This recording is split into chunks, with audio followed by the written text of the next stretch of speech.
Durante 2 años la llamaron víctima número 1, pero Vera tenía un nombre antes de tener un número.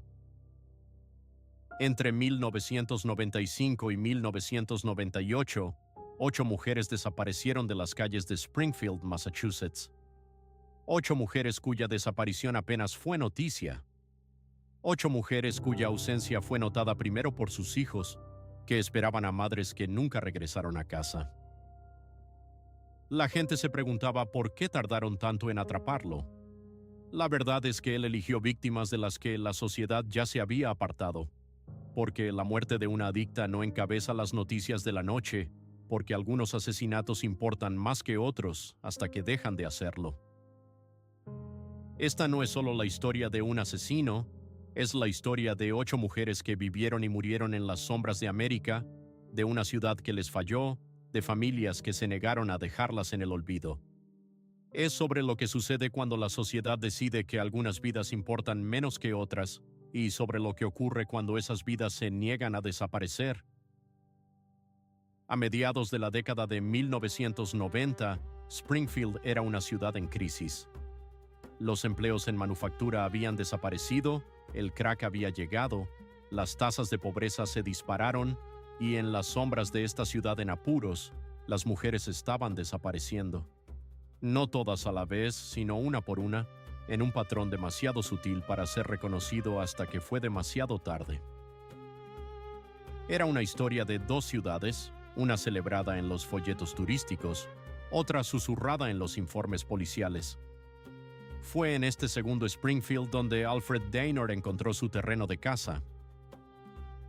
El 20 de abril de 1995, una mañana de primavera que debería haber traído renovación, en su lugar, entregó horror. Niños jugando en un edificio abandonado en el extremo norte de Springfield hicieron un descubrimiento que ningún niño debería hacer jamás. El cuerpo de Vera Holmes, de 34 años. Vera había sido golpeada, agredida sexualmente y estrangulada con tal fuerza que el hueso hyoides de su cuello fue aplastado. Los examinadores médicos señalaron más tarde que el asesino había usado una fuerza extraordinaria, sugiriendo no solo asesinato sino ira. La escena era brutal. Incluso para detectives de homicidios experimentados, Vera había estado muerta aproximadamente 48 horas. Su cuerpo estaba parcialmente vestido, posicionado de una manera que demostraba un total desprecio por su humanidad. Había heridas defensivas en sus manos y brazos. Luchó con todas sus fuerzas por su vida. Esto no fue un asesinato impulsivo, no fue un robo que salió mal, fue ira pura y concentrada dirigida a esta mujer. Detrás de los detalles clínicos de su muerte había una vida. Vera Helms era madre de 3 hijos de 12, 10 y 7 años. Nacida y criada en Springfield, había sido una estrella del baloncesto en la escuela secundaria con sueños de ir a la universidad antes de que el embarazo y la pobreza intervinieran. Sus amigos la describían como ferozmente protectora de sus hijos, con una risa que podía llenar una habitación. Como muchas de las mujeres que caerían víctimas de Alfred Gaynor, Vera vivía al margen de la sociedad. En un mundo donde las luchas cotidianas por la supervivencia se entrelazaban con sueños rotos, estos márgenes se convertían en territorios peligrosos. Sin embargo, la lucha de Vera y su intento de proteger a sus hijos de las duras realidades que la rodeaban resuena como un eco persistente en la conciencia de una ciudad que, a menudo, prefiere olvidar. En la oscura narrativa de Springfield emerge una pregunta ineludible. ¿Cómo valoramos la vida de aquellos que viven en las sombras? En una encrucijada donde la fragilidad humana se encuentra con la indiferencia institucional, las vidas de mujeres como Vera Holmes se convierten en relatos trágicos de supervivencia y desesperación. En los barrios más pobres de Springfield, la adicción al crack se propagaba como un incendio incontrolable, devorando las esperanzas de aquellos atrapados en su abrazo mortal. Vera, como tantas otras, luchaba contra este demonio, un enemigo interno que la empujaba a los márgenes de la sociedad. Cuando los beneficios sociales se agotaban antes de que el mes llegara a su fin, se veía obligada a recurrir a la prostitución, no solo para alimentar a sus hijos, sino también para mantener su adicción. Durante la mitad de los años 90, el crimen relacionado con el crack había alcanzado niveles alarmantes en Springfield. Los robos, asaltos y allanamientos aumentaron en porcentajes de 200 a 300, y los recursos policiales estaban al límite. La muerte de Vera fue recibida con un encogimiento de hombros institucional, no de cada oficial, pero sí del sistema en su conjunto. Una verdad incómoda que muchos preferían ignorar. Casi 2 años después del asesinato de Vera, Springfield no reportó muertes similares y el caso se enfrió. Sin embargo, a principios de 1997, la pesadilla resurgió. El 11 de febrero de 1997, un martes gélido, Joan Thomas, de 38 años, no llegó a recoger a su hermana menor del trabajo. Preocupada, su hermana acudió al apartamento de Joan en la calle School, encontrándola víctima de una brutal agresión sexual y estrangulamiento. A diferencia de Vera, Joan fue hallada en su propio hogar, un indicio de un asesino que se volvía más audaz, dispuesto a correr mayores riesgos. El asesinato de Joan encendió las alarmas. El método reflejaba el caso de Vera: estrangulamiento, agresión sexual, brutalidad. Pero esta vez el asesino había penetrado en el refugio de su víctima. El nivel de riesgo sugería a alguien que se sentía más cómodo con el asesinato o más desesperado por matar, una perspectiva aterradora en ambos casos. Joan era conocida en su vecindario por su generosidad, a pesar de haber caído en tiempos difíciles. Una exasistente de enfermería había perdido su empleo tras una lesión que la dejó con dolor crónico. Como Vera, ocasionalmente se involucraba en el trabajo sexual y lidiaba con la adicción. 2 mujeres con vulnerabilidades similares, asesinadas de maneras semejantes. Mientras los investigadores intentaban conectar los puntos entre estos asesinatos, inseguros de si estaban relacionados, otra víctima apareció.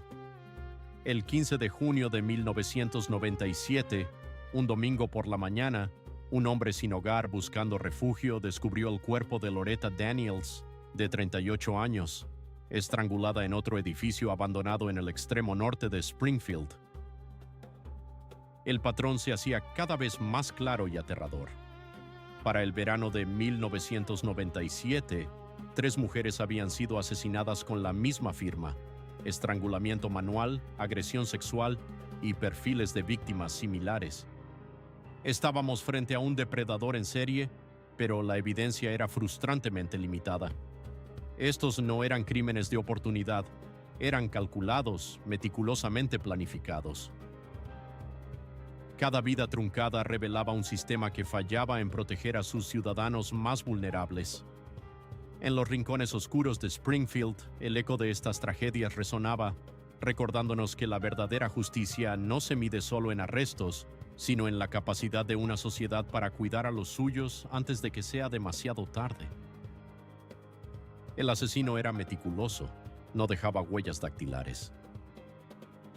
Las pruebas de ADN, aún en sus primeras etapas, eran lentas y poco fiables. Elegía a sus víctimas entre aquellos que vivían vidas transitorias, dificultando la presencia de testigos. Y debo ser honesto, no hubo el clamor público que se esperaría si 3 mujeres de clase media de los suburbios hubieran sido asesinadas. La cobertura mediática fue mínima, los recursos asignados reflejaban esa realidad. Lo que los investigadores no sabían entonces era que su asesino apenas comenzaba y su ritmo se aceleraba. Entre septiembre y noviembre de 1997, el ritmo del asesino se aceleró dramáticamente. Tras reclamar 3 víctimas en más de 2 años, ahora quitaría 4 vidas más en poco más de 2 meses. El 29 de septiembre de 1997, Rosemary Downs, de 42 años, fue encontrada estrangulada en su apartamento en la calle School, la misma calle donde había vivido Joan Thomas. Madre de 5 hijos y abuela de 3, Rosemary había perdido recientemente su empleo en una fábrica cuando la planta se trasladó a México. el 2 de noviembre de 1997. Joyce Dickerson, de 37 años, fue descubierta en un callejón detrás de la calle Worthington, en el distrito de luz roja de Springfield. Al igual que las demás, había sido agredida sexualmente y estrangulada. Joyce estaba tratando de ahorrar dinero para mudarse a Atlanta, donde su hermana le había prometido ayuda para desintoxicarse y encontrar trabajo. La ciudad empezaba a entrar en pánico. 5 mujeres muertas en circunstancias similares. Aumentamos las patrullas en las áreas conocidas por la prostitución, pero es una población difícil de proteger. Mujeres que a menudo no confían en la policía, que trabajan de noche, que se suben a coches con extraños. Distribuimos folletos advirtiendo a las mujeres que no fueran con clientes a lugares secundarios, que trabajaran en parejas si era posible. Pero la adicción genera desesperación y la desesperación genera vulnerabilidad. Cada una de estas mujeres tenía personas que las amaban. Todas tenían planes para el mañana. A finales de 1997, los medios comenzaron a llamar al asesino desconocido el estrangulador de Springfield. Se llevaron a cabo reuniones comunitarias. Las mujeres compraban gas pimienta, pero lo peor estaba por venir. En las últimas semanas de 1997, mientras las familias se preparaban para las celebraciones navideñas, el asesino reclamó 2 víctimas más en rápida sucesión. El 7 de diciembre de 1997, Shanna Price, de 33 años, fue encontrada estrangulada en el maletero de su propio coche, estacionado a solo unas cuadras de la comisaría. Un detalle que los investigadores verían más tarde como la firma del asesino. A diferencia de algunas de las víctimas anteriores, Shanna no se dedicaba al trabajo sexual. Trabajaba en un supermercado local y estaba completando su GED. El 26 de diciembre de 1997, el día después de Navidad, cuando la mayoría de las familias aún celebraban, Joyce Vilene Martínez, con tan solo 25 años, la víctima más joven hasta el momento, fue encontrada estrangulada en su apartamento en Dwight Street Extension.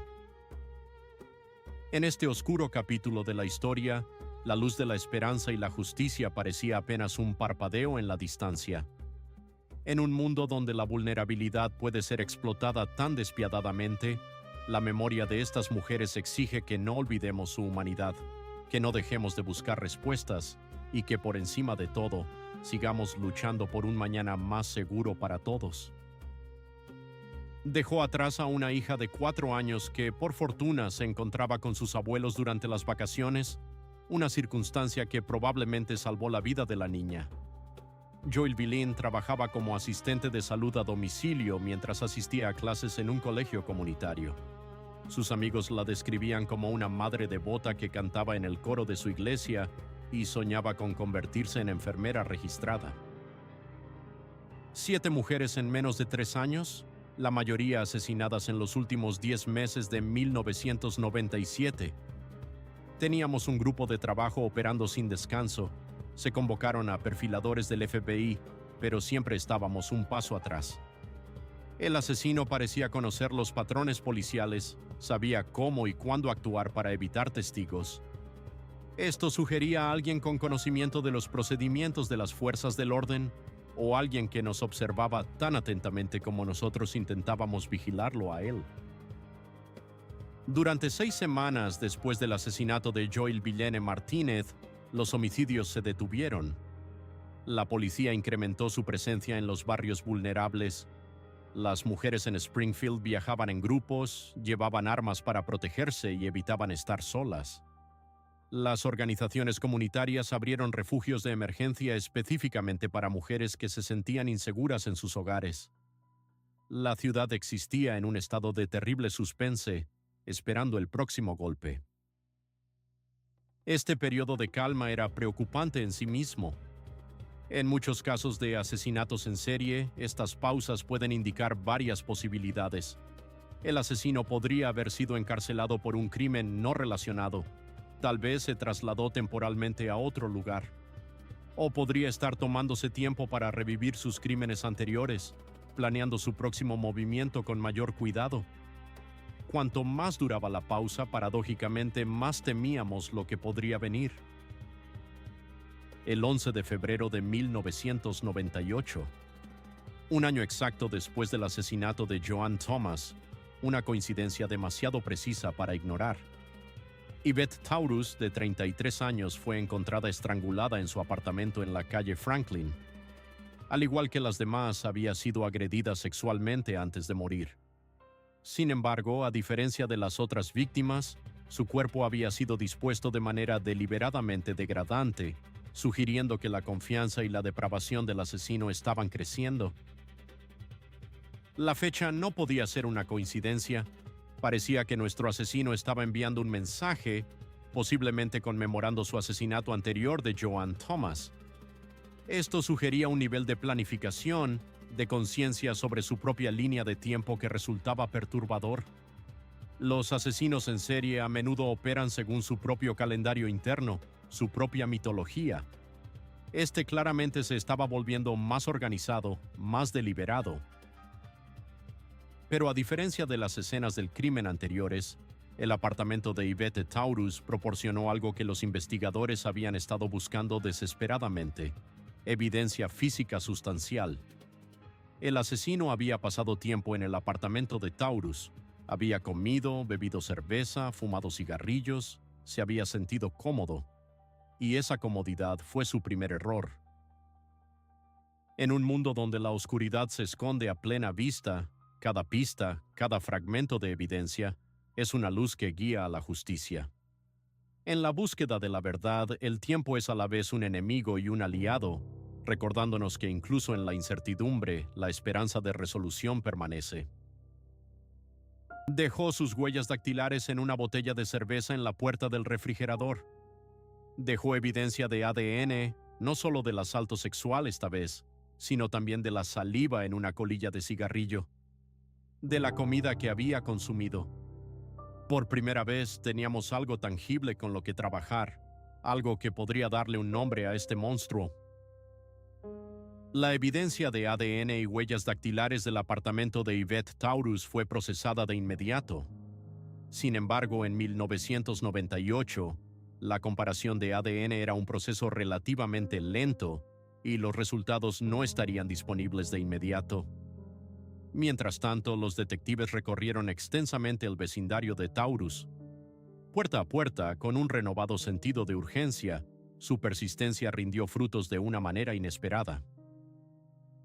Un vecino informó haber visto a un hombre visitando el apartamento de Taurus alrededor del momento de su muerte. Un hombre que reconocían del vecindario. Un hombre al que conocían por su nombre. El testigo nos dio un nombre: Alfred Gaynor. Dijo que era un habitual en el vecindario, hacía trabajos ocasionales por dinero en efectivo, a menudo intercambiaba servicios por drogas. Al ingresar ese nombre en nuestro sistema, descubrimos que tenía antecedentes de robos y delitos relacionados con drogas que se remontaban a 10 años. Nada violento en su historial, pero eso no es inusual. Muchos delincuentes en serie tienen historiales criminales mínimos antes de que comiencen sus asesinatos. Alfred Gaynor, de 30 años, un nativo de Springfield con un historial de delitos menores, un usuario de crack que hacía trabajos ocasionales por dinero, un hombre que en la superficie parecía insignificante, invisible en el paisaje urbano que navegaba con tanta libertad. Nacido en 1967, Gaynor creció en el vecindario de Winchester Square en Springfield. Antiguos maestros lo describieron como tranquilo, pero no problemático. Abandonó la escuela secundaria después de su segundo año, trabajó brevemente en una fábrica local y luego se desvaneció en la creciente subcultura del crack de finales de los años 80. La policía comenzó a vigilar a Gaynor mientras esperaba los resultados del ADN. Rastrearon sus movimientos, documentaron sus interacciones, construyeron un perfil de su rutina diaria. Lo que no sabían era que Gaynor ya estaba conectado a otro crimen. No un asesinato, sino una brutal agresión que proporcionaría la clave para resolver el caso. El 25 de abril de 1998, Robin Murphy, de 38 años, fue encontrada gravemente golpeada, agredida sexualmente y dejada por muerta en un edificio abandonado. Pero a diferencia de las otras víctimas, ella sobrevivió, apenas. Después de recuperar la conciencia en el hospital, su descripción de su agresor coincidía con Alfred Gaynor. Más importante aún, lo conocía por su nombre. La agresión a Robin Murphy fue un avance de importancia medible. Teníamos una víctima viva que podía identificar a su atacante. Teníamos una víctima que había experimentado el mismo patrón de ataque característico que nuestras víctimas de asesinato. El caso se convirtió en un rompecabezas cuyas piezas comenzaban a encajar. La narrativa de una vida aparentemente insignificante se transformaba en una crónica de oscuridad y violencia. En un mundo donde las sombras se mezclan con la rutina diaria, la verdad finalmente emergía, revelando que incluso las vidas más comunes pueden esconder secretos insondables. La justicia, aunque lenta, se acercaba inevitablemente, recordándonos que el tiempo y la determinación pueden desentrañar hasta los misterios más ocultos. Por un milagro inexplicable, Robin sobrevivió. Basándose en su testimonio y en las crecientes pruebas, se emitió una orden de arresto contra Alfred Gaynor por cargos de agresión agravada y violación. La técnica de estrangulamiento utilizada en Robin era idéntica a la empleada en nuestras víctimas de asesinato, aplicando presión sobre las arterias carótidas a ambos lados del cuello, una técnica que podría dejar a una persona inconsciente en cuestión de segundos. Robin solo sobrevivió porque Gaynor pensó que ya había muerto cuando la dejó. Su supervivencia fue la primera grieta en su impecable récord de silenciar a sus víctimas. El 10 de mayo de 1998, Alfred Gaynor fue arrestado a las afueras de una tienda de conveniencia donde había ido a comprar cigarrillos. No ofreció resistencia. Durante el interrogatorio negó cualquier participación en los asesinatos, pero admitió conocer a varias de las víctimas. Afirmó que eran conocidos del mundo de las drogas. Lo que Gaynor no sabía era que los resultados de ADN del apartamento de Yvette Taurus estaban a punto de cambiarlo todo. En junio de 1998, los resultados del ADN llegaron. El semen encontrado en el cuerpo de Yvette Taurus coincidía con Alfred Gaynor con una probabilidad de 1 en 3.500 millones. Las huellas dactilares de su apartamento fueron confirmadas como suyas. Pruebas posteriores emparejaron su ADN con evidencias halladas en Joyce Dickerson también. A medida que la noticia del arresto de Gaynor se difundía, Springfield exhaló un suspiro colectivo de alivio. El monstruo tenía un nombre, un rostro. Estaba tras las rejas. Sin embargo, la investigación estaba lejos de concluir. La policía aún necesitaba conectar a Gaynor de manera concluyente con los otros 6 asesinatos. Para las familias de estas mujeres, la espera por la justicia continuaría. Sus hijas, hermanas y madres permanecían en un limbo, de alguna manera. Su asesino identificado, pero aún no responsabilizado por sus muertes específicas. Era un tormento peculiar. Conocer el nombre se basaba en que había tenido relaciones sexuales con las víctimas poco antes de que alguien más las matara. Es lo que llamamos una defensa de coincidencia extraordinaria. Esencialmente pedía al jurado que creyera que 2 mujeres con las que tuvo relaciones sexuales fueron asesinadas por otra persona dentro de pocas horas. Usando el mismo método de estrangulamiento con los mismos elementos característicos, esta teoría estiraba la credibilidad más allá del punto de ruptura. El caso de la fiscalía contra Gaynor fue metódico, implacable en su precisión científica. Las pruebas de ADN recuperadas tanto de Taurus como de Dickerson coincidían con el perfil de Gaynor. Las huellas dactilares lo ubicaban en la escena del crimen de Taurus. La evidencia de fibras lo conectaba con la ropa de Dickerson, pero quizás el testimonio más poderoso provino de la 8ª víctima, la que sobrevivió. Su relato, desgarrador y vívido, Ofreció una ventana al horror que había logrado evadir por poco. En su voz resonaba la verdad que ninguna prueba material podía igualar, la certeza de haber mirado al rostro del mal y haber vivido para contarlo. Este caso, más allá de sus elementos forenses y legales, nos recuerda la fragilidad de la vida frente a la oscuridad humana.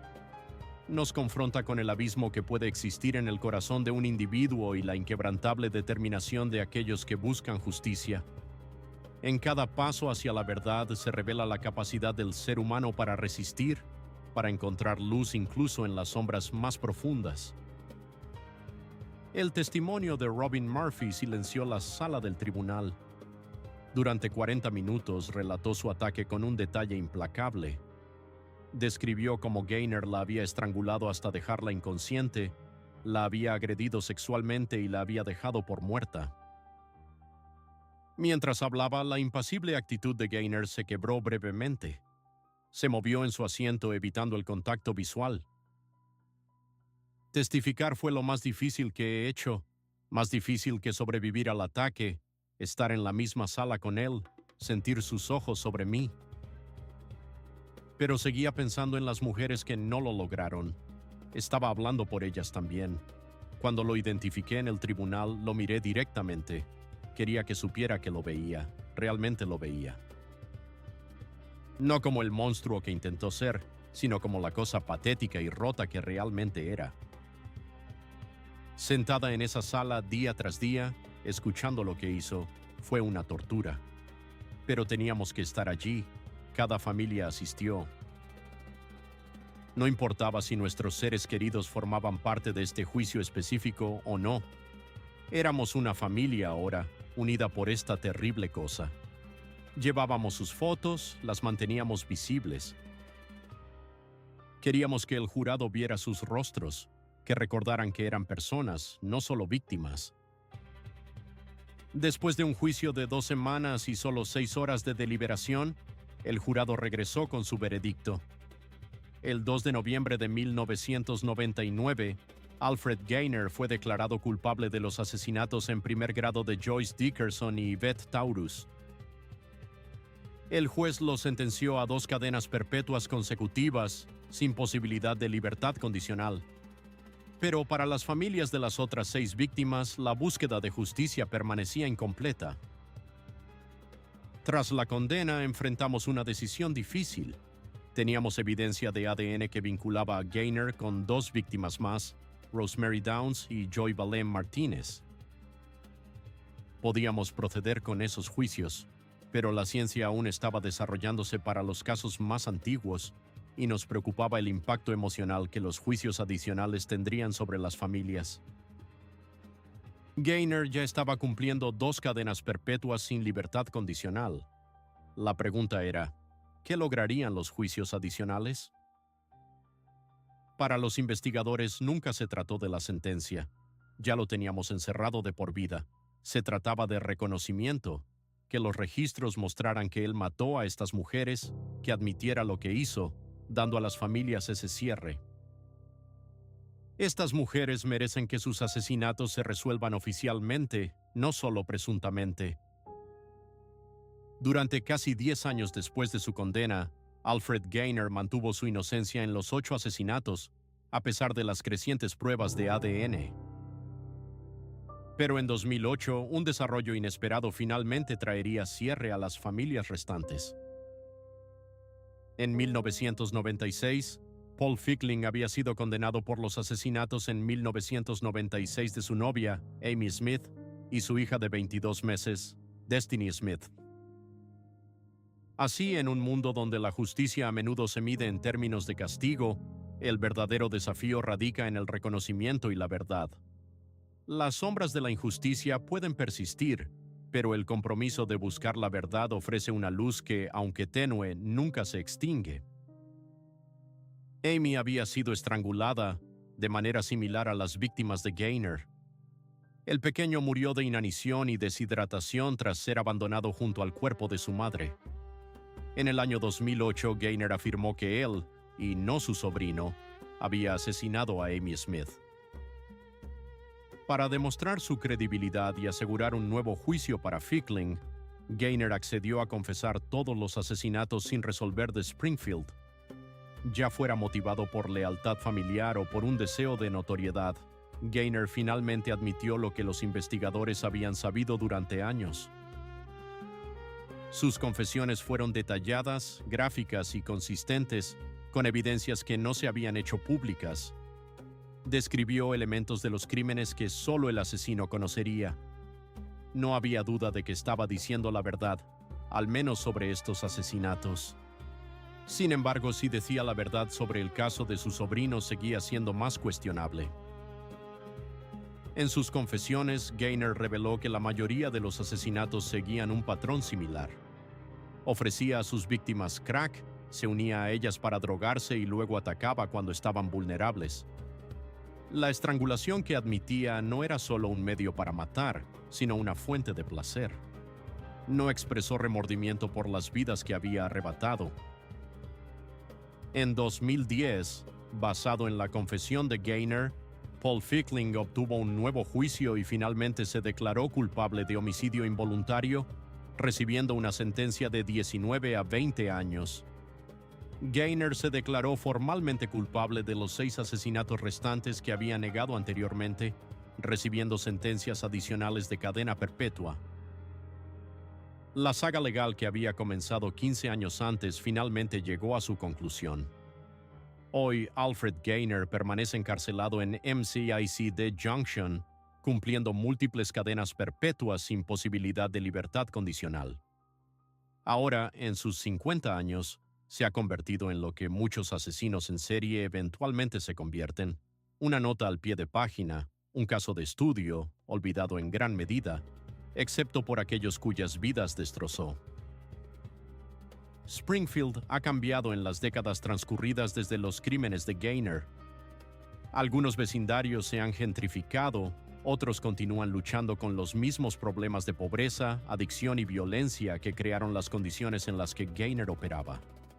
La epidemia de opioides ha reemplazado a la del crack, creando nuevas vulnerabilidades, nuevos márgenes donde los depredadores pueden cazar. Robin Murphy transformó su trauma en propósito.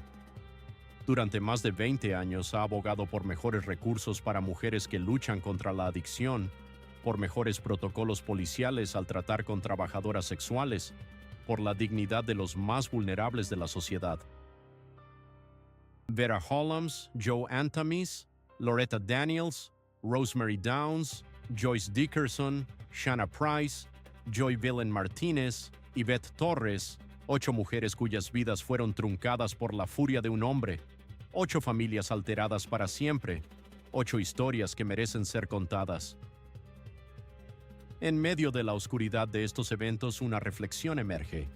La historia no solo es un registro de hechos, sino un espejo que nos obliga a enfrentar las sombras de nuestra humanidad.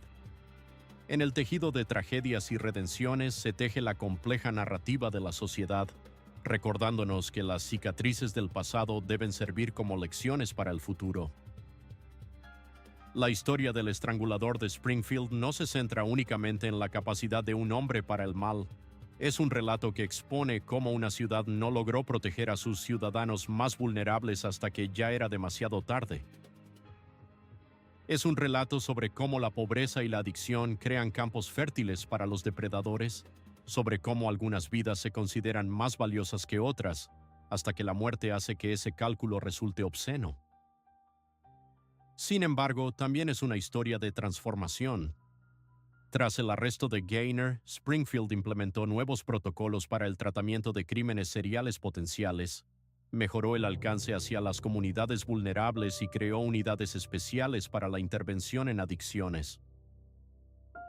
Las muertes de estas 8 mujeres obligaron a un ajuste de cuentas que continúa hasta el día de hoy. Al final, tal vez eso sea lo máximo que cualquiera de nosotros pueda esperar.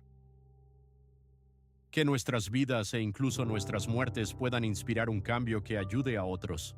Que se nos recuerde no por cómo morimos, sino por quiénes fuimos. Que nuestros nombres resuenen mucho después de que aquellos que intentaron silenciarnos sean olvidados.